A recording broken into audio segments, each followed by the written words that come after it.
भविष्य की चुनौतियों के लिए खुद को हर वक्त तैयार रखना ही एक कामयाब और सशक्त सेना की पहचान होती है। हिंदुस्तान की सेना वक्त की जरूरत को बखूबी समझती है और यही वजह है कि पिछले 3 हफ्तों से अमेरिकी सेना के साथ भारतीय सेना के जवान युद्धाभ्यास में जुटे थे। मेघालय के उमरोई में वज्र प्रहार ज्वाइंट एक्सरसाइज में दोनों सेनाओं को एक दूसरे के हुनर परखने का मौका भी मिला है।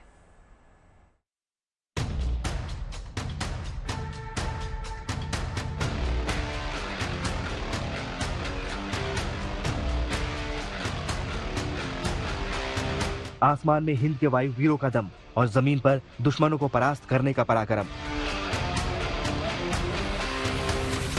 हिंदुस्तान के इन जाबाजों ने जब अमेरिकी सेना के साथ मिलकर अपने शौर्य का प्रदर्शन किया तो पूरी दुनिया में इसकी चर्चा हुई।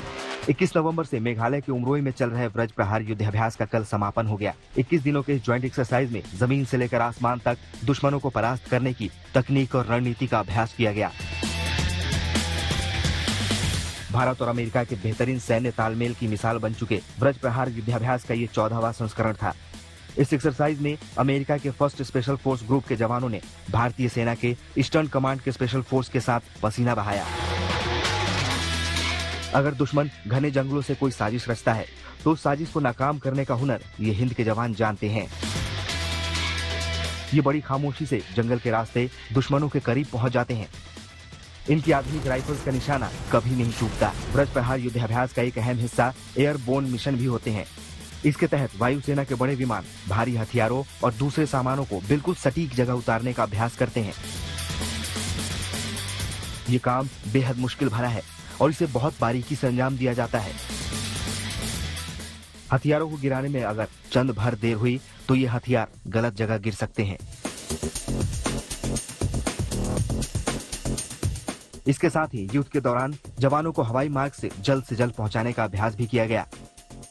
वायुसेना के बाहुबली विमान में सवार वायुवीर पैराशूट की मदद से अपने टारगेट के करीब उतर सकते हैं। सिर्फ जमीन पर ही नहीं, हेलीकॉप्टर की मदद से ये जवान पानी के अंदर भी उतर जाते हैं। गहरे पानी में गोता लगाकर ये दुश्मन पर बेहद करीब से वार कर सकते हैं। वज्र प्रहार युद्धाभ्यास भारत और अमेरिका के बीच बेहतरीन सैन्य साझेदारी की एक अहम कड़ी बन गया है। इस युद्धाभ्यास का पहला संस्करण 2010 में हुआ था। पिछले साल भी ये युद्धाभ्यास हिमाचल प्रदेश के बकलोह में किया गया था। वज्र प्रहार युद्धाभ्यास दोनों सेनाओं को बेहतर तालमेल के साथ युद्ध के मैदान में दुश्मन पर प्रहार करने का मौका देता है। इससे दोनों सेनाएं आधुनिक हथियार और रणनीति पर मिलकर काम करती है। ये युद्धाभ्यास दोनों देशों के बीच बेहतरीन रिश्ते की एक मिसाल बन गया है। Bureau report, good news today.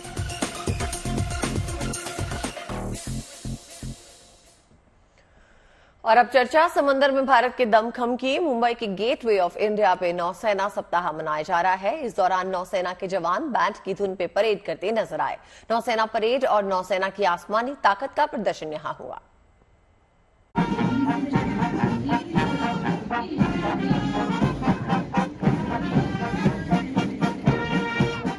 Gateway of India के किनारे नौसेना की धुन पर सिर्फ सफेद वर्दी में ये जवान ही परेड नहीं कर रहे, बल्कि इनके साथ कदमताल कर रही हैं समंदर की लहरें। इन जवानों की टुकड़ी के दमखम की गवाही दे रहा है मुंबई का ये आसमां, जिस पर दस्तखत लिख रही है इंडियन नेवी अपने शौर्य और पराक्रम से। दरअसल हर साल की तरह इस साल भी गेटवे ऑफ इंडिया पर नेवी वीक मनाया जा रहा है। सबसे पहले पारंपरिक परेड की गई और फिर भारतीय नौसेना के सबसे घातक और निर्भर हेलीकॉप्टर ने पहले समुद्र में रेस्क्यू करने का डेमो दिया। इस साल का नौसेना दिवस हर भारतीय के लिए बेहद खास था, क्योंकि इस साल नौसेना दिवस उस धरती पे मनाया गया जहां पर भारतीय नौसेना की शुरुआत हुई थी। इस साल नौसेना दिवस सिंधुदुर्ग में मनाया गया, मगर हर साल की तरह पारंपरिक तौर पर एक बार फिर नौसेना वीक मुंबई के गेटवे ऑफ इंडिया पे मनाया जा रहा है। 4 दिसंबर को नेवी डे मनाया जाता है और फिर पूरे हफ्ते नेवी वीक। इस बार सिंधुदुर्ग में नेवी डे मनाया गया। यही वो ठिकाना है जहां से कभी भारतीय नौसेना की शुरुआत हुई थी। वैसे माना जाता है कि देश की पहली नेवी छत्रपति शिवाजी महाराज ने 18वीं सदी में बनाई थी, जिसे मराठा नौसेना का नाम दिया गया था। तथ्यों के मुताबिक उस नौसेना का संचालन महाराष्ट्र के सिंधुदुर्ग में राजकोट किले से ही किया जाता था। जहां तक बात 4 दिसंबर से जुड़े इतिहास की है तो आपको बता दें कि 4 दिसंबर 1971 में भारतीय नौसेना ने ऑपरेशन ट्राइडेंट लॉन्च कर पाकिस्तानी नौसेना को जबरदस्त नुकसान पहुंचाया था। भारतीय नौसेना की इस कार्रवाई के बाद 1971 में हुई लड़ाई का पूरा रुख पलट गया। इस साल भी हर साल की तरह यहाँ पर हर तरीके से सारे ऑपरेशनल डेमोन्स्ट्रेशन के साथ नौसेना वीक को मनाया जा रहा है। हर साल भारतीय नौसेना गेटवे ऑफ इंडिया पर अलग अलग ऑपरेशन डेमोन्स्ट्रेशन देती है और अपनी ताकत का मुजाहिरा दिखाती है। शुरुआत में भारतीय नौसेना अपने बीटिंग रिट्रीट जो पारंपरिक परेड होती है उसके साथ शुरुआत करती है और उसके बाद भारतीय नौसेना के बहादुर जवान अलग अलग तरीके से रिसर्च और रेस्क्यू ऑपरेशन का मुजाहिरा करते हैं। इसके बाद भारतीय सेना लगातार ताकतवर और बेमिसाल होती चली गई। इतिहास के आईने में देखें तो फिलहाल हिंदुस्तान की नौसेना सबसे शक्तिशाली रूप में दुनिया के सामने है, जिसका मुकाबला करना कई देशों के बूते के बाहर की बात है। यही हिंदुस्तान की आन बान और शान की नई पहचान है। मुंबई से पारस दामा, गुड न्यूज टुडे।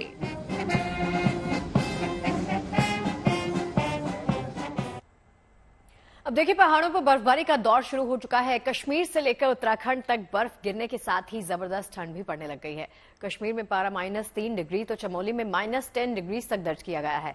आने वाले दिनों में भारी बर्फबारी की संभावना है, जिसके मद्देनजर प्रशासन ने भी तैयारियां पुख्ता करनी अभी से शुरू कर दी हैं।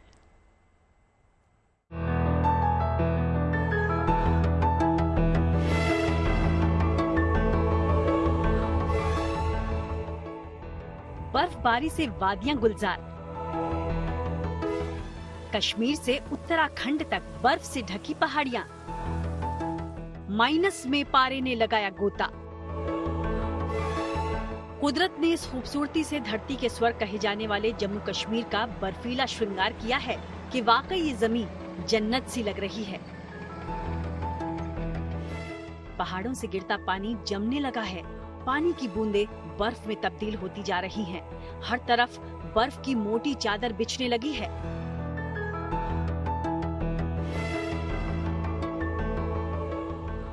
कश्मीर में शीतलहर का दौर मानो चल पड़ा है। कश्मीर में बीती रात इस सर्दी की सबसे ठंडी रात रही है। श्रीनगर में तापमान 0 से 3 डिग्री नीचे चला गया है। लोग अलाव जलाकर ठंड से बचने की कोशिश करते नजर आ रहे हैं। कश्मीर के सभी इलाकों में कड़ाके की ठंड पड़ रही है। अगर मंगलवार सुबह की बात करें, एक बार फिर श्रीनगर का रात का तापमान -2 तक जाकर लुढ़का, जबकि कश्मीर के पहाड़ी और दूरदराज इलाकों में हालत और भी खराब है। अगर हम गुलमर्ग, पहलगाम और यूसमर्ग की बात करें तो 0 से 5 डिग्री नीचे तक तापमान लुढ़का है। इस ठंड से और पानी जमने से पहाड़ी इलाकों में रहने वाले लोगों को काफी दिक्कतों का सामना करना पड़ रहा है। कश्मीर में फिलहाल शुष्क ठंड पड़ रही है। मौसम विभाग ने 15 दिसंबर से कश्मीर के अलग अलग ऊंचाई वाले इलाकों में हल्की बारिश और बर्फबारी की उम्मीद जताई है। आने वाले दिनों में भारी बर्फबारी के दौर की संभावना को देखते हुए प्रशासन ने भी पुख्ता तैयारियां कर ली हैं। बडगाम जिला प्रशासन ने बर्फ हटाने वाली गाड़ियों की व्यवस्था की है, ताकि सड़कों पर बिछने वाली बर्फ की चादर तत्काल हटाई जा सके और यातायात व्यवस्था सुचारू की जा सके। हमारे पास जो फ्लीट है मशीन इसका ये है, हमारे पास जो ट्रक माउंटेड स्नो प्लो है वो है 8। तो हमारे पास जो ट्रक माउंटेड 8 है, ट्रैक्टर माउंटेड हमारे पास 9 है। इसके अलावा हमारे पास जो नई मशीन आई है बहुत एडवांस्ड है। ये खुशाइन बात है डिस्ट्रिक्ट बडगाम के लिए भी। हमें यूनिमार्ग यानी मर्सिडीज बेंज मेक है वो मशीन हमें मिली है डिस्ट्रिक्ट बडगाम के लिए। वो ड्यूअल यूज है। उधर उत्तराखंड के चमोली में भी बर्फ ने पैर पसार लिए हैं। पहाड़ों से गिर रहा पानी जमकर ठोस बर्फ में तब्दील हो चुका है। पानी ने जमकर मानो लंबे लंबे बर्फ के खंजर की शक्ल ले ली हो। ऐसा लग रहा है कि कुदरत ने कैनवस पर बर्फ की बेहद खूबसूरत लकीरें खींच दी हैं। यहाँ नीति घाटी में बर्फबारी से तापमान लुढ़क गया है। आलम ये है कि यहाँ -10 डिग्री तक तापमान गिर चुका है। ऐसे में आसपास के इलाकों में कड़ाके की ठंड भी पड़ने लगी है। पहाड़ों में जहाँ एक और जबरदस्त ठंड का प्रकोप देखने को मिल रहा है, वहीं पानी की बूंद बूंद बहते नाले, नदी सब कुछ इस समय फ्रीज हो चुका है। नीति घाटी में इस समय हम मौजूद हैं और यहाँ पे देख सकते हैं किस तरह बर्फ का पहाड़ खड़ा दिखाई दे रहा है। यहाँ पे नीति घाटी में तापमान -10 डिग्री तक लुढ़क चुका है और वहीं पूरे बर्फ के पहाड़ नीति घाटी में अलग अलग जगहों पर देखने को मिल रहा है, जिन्हें देखने इस समय लोग भी यहाँ पहुँच रहे हैं। हालांकि ठंड अत्यधिक है, बावजूद इसके लोगों के लिए आकर्षण का केंद्र बना है। पारे के माइनस में गिरने के साथ ही लोग घाटी खाली करने लगे हैं, लेकिन बर्फीले पहाड़ों की खूबसूरती का दीदार करने सैलानी पहुंचने लगे हैं। कश्मीर से अशरफ वानी और चमोली से कमल नयन सिलोड़ी के साथ bureau report, good news today. पहाड़ी राज्यों में बर्फबारी के बाद अब मैदानी इलाकों में सर्दी बढ़ने लगी है, या यूं कहें तो उत्तर भारत में कोल्ड अटैक की शुरुआत हो चुकी है। दिल्ली एनसीआर समेत तमाम राज्यों में पारा 2 से 3 डिग्री तक लुढ़का। ऐसे में मौसम विभाग का मानना है कि आने वाले कुछ दिनों में उत्तर भारत के राज्यों में कड़ाके की सर्दी पड़ेगी।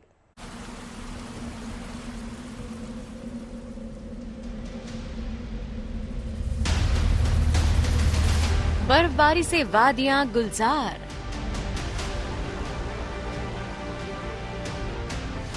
उत्तर भारत में ठंड ने पकड़ी रफ्तार।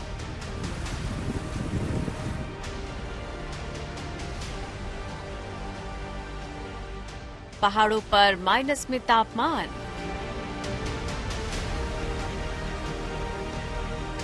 मैदानी इलाकों में कोल्ड अटैक।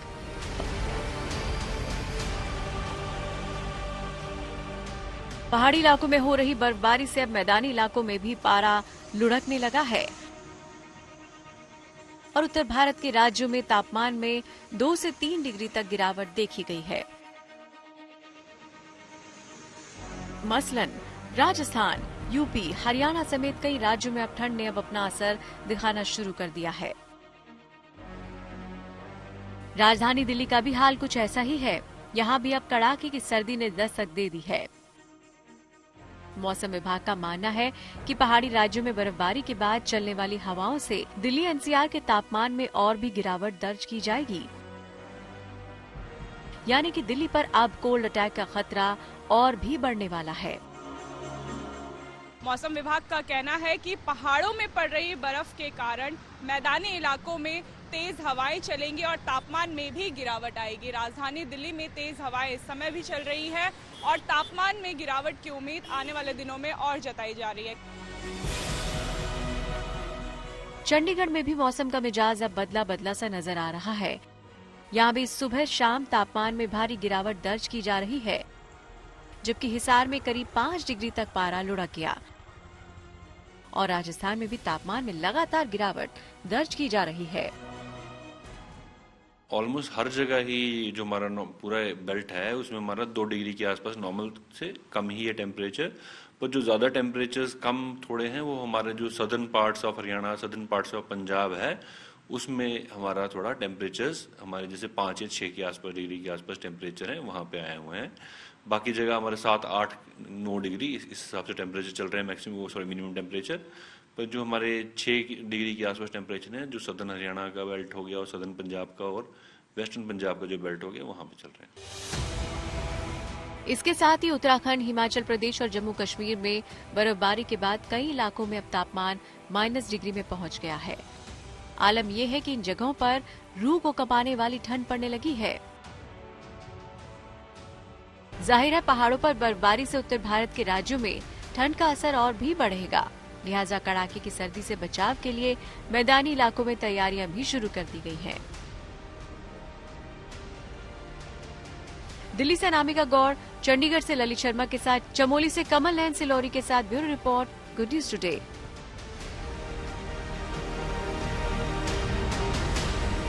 और चलिए बात करते हैं प्रभु श्री राम के धाम की। राम की नगरी संवर रही है। राम की नगरी सज रही है। अयोध्या नए संस्कारों में ढल रही है। मंदिर में रामलला की प्राण प्रतिष्ठा में महज 41 दिनों का ही वक्त बचा है, लिहाजा तैयारियां अंतिम चरण में हैं। राम मंदिर की भव्य और दिव्य तस्वीरें लगातार सामने आ ही रही हैं। साथ ही साथ अयोध्या का नया रूप भी आकार लेने जा रहा है। आपके सामने 6 तस्वीरें, और ये 6 तस्वीरें अयोध्या में त्रेता के शंखनाद की गवाही दे रही हैं। जैसे जैसे प्राण प्रतिष्ठा की तैयारियां तेज होती जा रही हैं, हनुमान पताका की मांग बढ़ गई है। यही नहीं, नए मंदिर में प्रसाद की नई व्यवस्था भी बना दी गई है। अयोध्या को सोलर सिटी बनाने का काम भी जोर शोर से जारी है। राम कथा म्यूजियम से लेकर यहां बन रहे भव्य एयरपोर्ट तक हर रूप में अयोध्या नए युग में प्रवेश करती आपको नजर आएगी।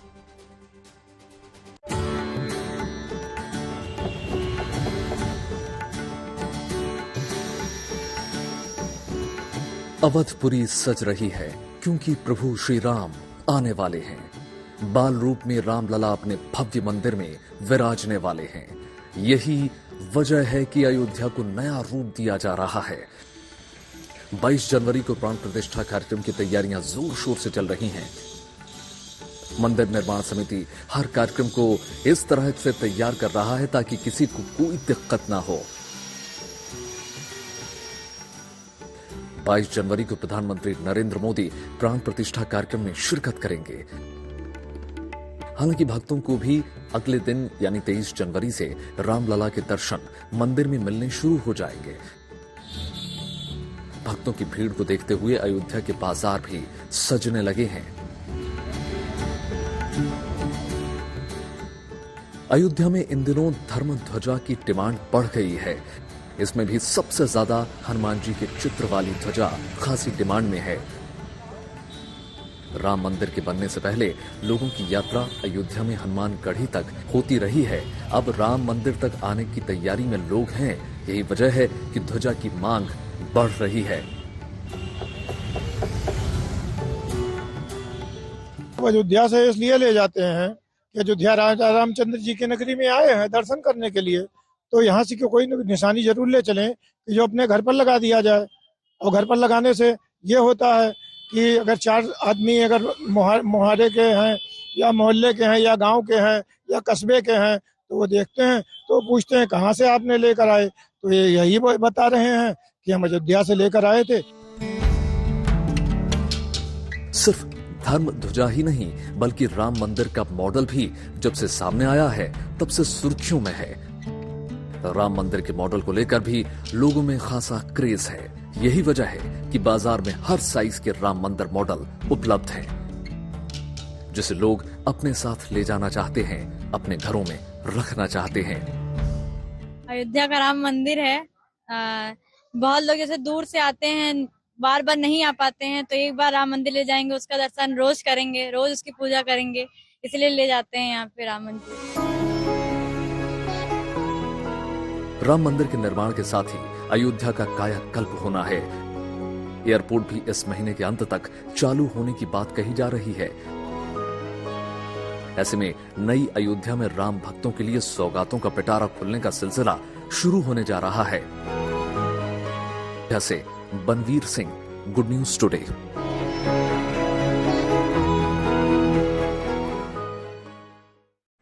भव्य राम मंदिर निर्माण के साथ ही प्रभु श्री राम की नगरी में तीर्थयात्रियों के लिए एक से बढ़कर एक सुविधाएं तैयार की जा रही हैं। अयोध्या पहुंचने में राम भक्तों को कोई परेशानी ना हो, इसके लिए सड़क मार्ग से लेकर हवाई मार्ग को संवारा जा रहा है। ये एयरपोर्ट 15 दिसंबर तक तैयार हो जाएगा। इस एयरपोर्ट को खूबसूरत नक्काशी से सजाया गया है। एयरपोर्ट पे यात्रियों को आधुनिकता के साथ साथ अयोध्या की सांस्कृतिक झलक साफ देखने को मिलेगी।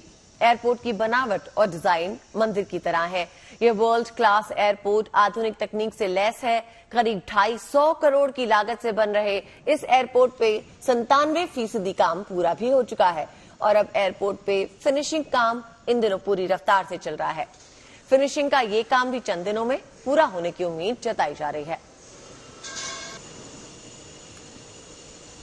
एयरपोर्ट का फेज 1 लगभग कंप्लीशन के स्टेज में है। टर्मिनल बिल्डिंग का कार्य फाइनल स्टेज में है और फिनिशिंग चल रही है और एयर स्ट्रिप और रेशा का काम और नाइट लैंडिंग फैसिलिटी कंप्लीट हो चुका है और डीजीसीए के लाइसेंसिंग के लिए भी अप्लाई हो चुका है और ये भी जल्दी ही संभावित है।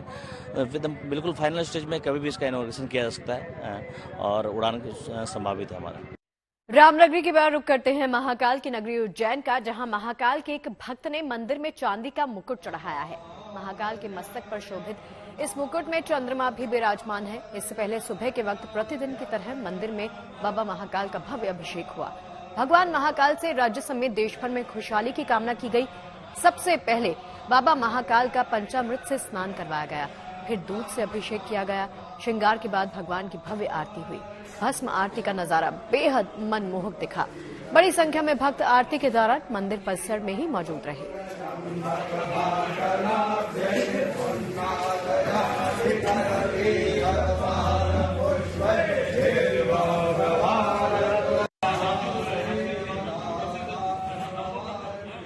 चाय के बागानों के लिए दुनिया भर में मशहूर हिल स्टेशन दार्जिलिंग इन दिनों विदेशी मेहमानों से काफी गुलजार है।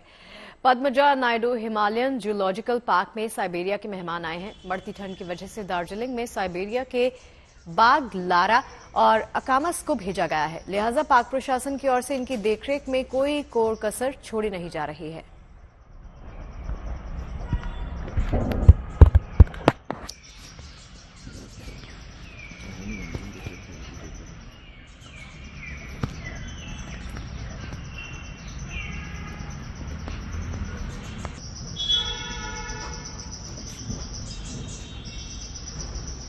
साउथ फिल्म इंडस्ट्री के सुपरस्टार रजनीकांत आज अपना 73वां जन्मदिन मना रहे हैं। रजनीकांत के फैंस के लिए आज का दिन खास मायने रखता है, क्योंकि फैंस के लिए रजनीकांत किसी भगवान से कम नहीं। रजनीकांत के फैंस उन्हें भगवान की तरह पूजते हैं। चेन्नई में रजनीकांत की एक झलक पाने के लिए उनके घर के बाहर फैंस का हुजूम उमड़ पड़ता है। बड़ी संख्या में लोग पोस्टर बैनर लेकर उनकी एक झलक पाने के लिए उनके घर के बाहर जमा हुए हैं। भीड़ को देखते हुए पुलिस ने सुरक्षा व्यवस्था सख्त कर दी है। उधर कोयम्बटूर में रजनीकांत के फैंस ने उनकी लंबी उम्र की कामना के लिए यज्ञ और खास पूजा का आयोजन किया। पूजा की समाप्ति के बाद लोगों में मिठाइयां बांटी गई। भारतीय मूल की रिजुल मैनी ने अमेरिका में मिस इंडिया यूएस का खिताब जीत लिया है। न्यू जर्सी में हुए एक सालाना ब्यूटी कॉन्टेस्ट में रिजुल ने 56 प्रतियोगियों को हराकर यह खिताब अपने नाम किया है। 24 साल की है रिजुल, अमेरिका में मेडिकल की छात्रा है। मिशिगन यूनिवर्सिटी में पढ़ाई करने वाली रिजुल आगे चलकर सर्जन बनना चाहती हैं और ये प्रतियोगिता मूल रूप से भारतवंशी अमेरिकी नागरिकों के लिए ही है। इस प्रतियोगिता में मैसेच्यूसेट्स की स्नेहा नाम्बियार ने मिस इंडिया यूएसए और पेनिसिल्वेनिया की सलोनी ने मिस टीन इंडिया का खिताब अपने नाम किया है।